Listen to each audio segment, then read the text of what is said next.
What's a function? What does it mean to be a function? That something like reacts or something, I don't know. Think back Algebra 1. What's it mean to be a function? X of Y. A relationship that what? Between two things. Between like an X and a Y or something like that. Yes, yes. This is all right. It's just not specific enough. Relationship. The relationship specifically has to be that every input, what variable is the input variable? It's not X. Relationship, X. every input. I'm just saying it's a relationship. Every input has one and only one output. What variable is output? Y. Y. Okay. Every X only has one Y that goes with it. Okay. Graphically, what this means. Okay. We can think about this in a T-chart, but if I'm talking about on a graph, if I have, and I'm kind of jumping ahead a little bit, but that's okay. If I have a graph that looks like this. Okay. Every X can only have one Y that goes with it. But if you look, if I came over here, if I said, okay, this is 1, 2, this is X equals 3. How many Y values go with X equals 3? Definitely 2. 3 actually. Yeah. There are 3. Right? That means, if I drew like this vertical line through here, you see it crosses 3 times. That means this is not a function. Oh, it's only a function if there's only one. Not a function. Right. There can only be one output. There can only be one Y that pairs with every X.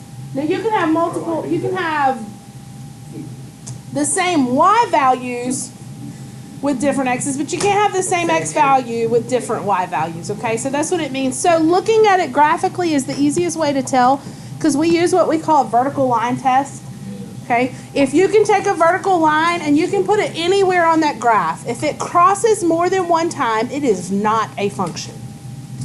Okay, so a lot of the graphs we're going to do, we'll do some quadratics. Is that a function? Yes. That is a function. This is actually, that's a terrible drawing, but on this, they're kind of creeping, they're not kind of, they are. They're creeping out as they go.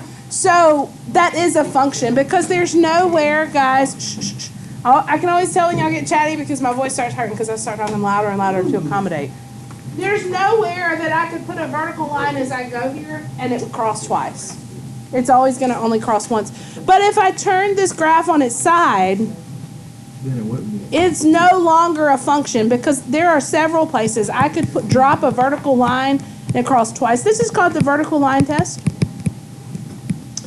And it's a perfectly reasonable explanation as to why or why not a graph is, or a relationship is a function or not, okay? Why does it matter if it's a function? Because we're talking about functions. I don't understand. Like, if it's not a function, what's wrong with it? It has multiple outputs. I understand that, but like, why does it have to be? It's just a classification we use for relationships. All right. We talked about, guys, we talked about input and we talked about output. We said input and X are the same thing. Give me another word we might use for input. Nice. Domain. Range. That would be the output, or the Y would be the range. But here's the thing, when we start talking about domain and range, is we're talking about every single X value in the relationship, or every single Y value in the relationship, not just one. We have to include them all. Okay, does that make sense to you? There are well, if you look at that one, and this really is jumping ahead a little bit, but it's a good thing. Let's say that I had a graph that looked like this. Okay, that's a parabola and it's inching out. What is the domain there? Domain is every single x, right? So, what would the domain be? Infinity. Infinite, right. Think about it in terms of interval notation. The domain here As infinity. is negative infinity to infinity because it can be Oh, is anything. that how we'll write it? And that's how, from this point forward, every graph we do, we will do domain and range But for. there is a stop on the line. There is a stop on the y. So here's what I want you to do. I want you to think about, look at that purple graph, and let's think range. On that. What are all the possible y values? It'd be Y, 2, y, comma, infinity. From 2, we see that it's 2. Yeah. You're right, Billy. You see that it's 2, and then it goes up forever, right? So y can be from 2, any 2, and anything bigger. Does it include 2 or not include Yes, 2? Including it's a 2. solid line. So if I write that in interval notation, Bracket include 2, that's 2, exactly and then right. comma, parentheses, but not in a bracket. That's exactly right. So why does it say negative infinity? They can't go below. All right, it's a bracket because that point is actually there. All right, let's talk about function notation. Continuity. Continuous, that's a good point. I was fixing to skip over How do you that. say that word? We have different types of functions, just like we have, so think about the broad umbrella here up top is relations, and then a type of relation we have is a function, and then a type of function, we can have a discrete function How do you say that word? or a continuous function. Continuous is just what it sounds like.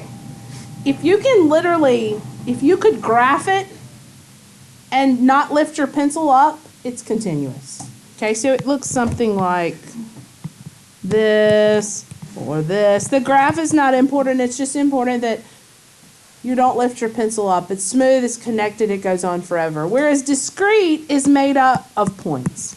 Okay, you do have to lift that up. So maybe it looks something like this. Oh.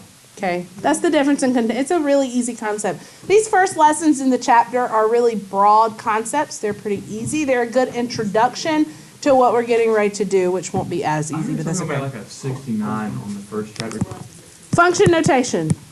And this is exactly what we just did on Desmos. Okay? Function notation takes an equation.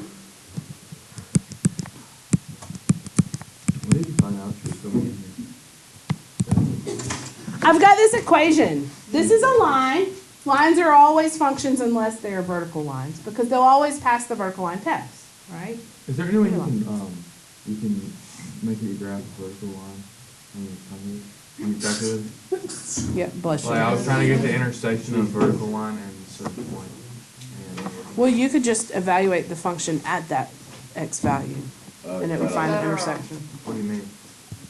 I'll show you.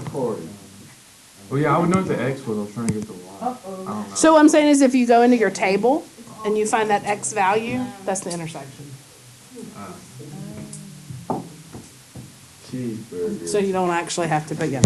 All right, I've got y equals 2x plus 3. This is a function. However, sometimes what we will do, in fact, all the time from now on, we will use function notation this way. Now, this does not have to be f. It can be any letter. F is the most common letter, but it does not have to be f. But what this says, this is, actually it's red, f of x. I like F because Exactly, and that's where it comes from to start with. So this indicates, if you ever see this, this tells us that I'm getting ready to have a function, and the variable that is inside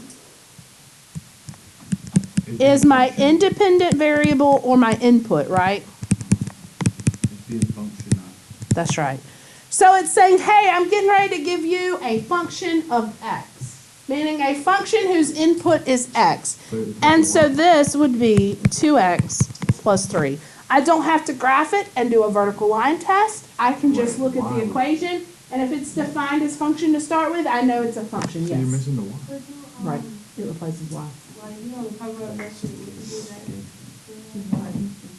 If you were graphing, you do slope intercept here, but really we're more looking at this point, we're looking at analyzing some of the functions. So basically, we Alright, have to get a slope have y'all not seen intercept this form Yeah, before? I haven't been in it. How do we get Yeah, I would up.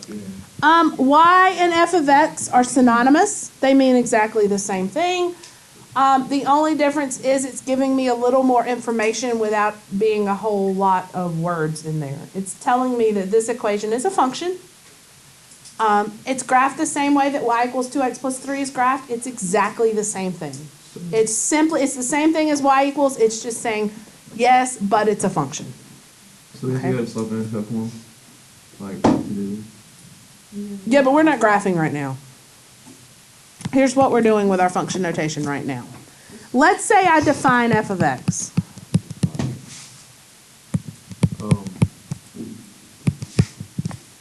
Okay. What if I asked you to find f of -1? Plug in -1. That's your input, right? Plug in -1. So if x is -1, then the value would be 2 times -1 squared minus 8, right? Whatever is in here, you are literally just plugging in for x. Wait, this was like so long ago, but how do you know when to put it square? Like it's inside point two or like outside? You're always going to keep it outside whenever it's hooked to a variable like this. So are you squaring both things? So no, and that's a good question, because this is where you will mess up. This does not equal 4, okay? Because your order of operations have to take over here. So what you're going to do is you're going to do your exponent first. What's -1 squared? 1. And now you multiply.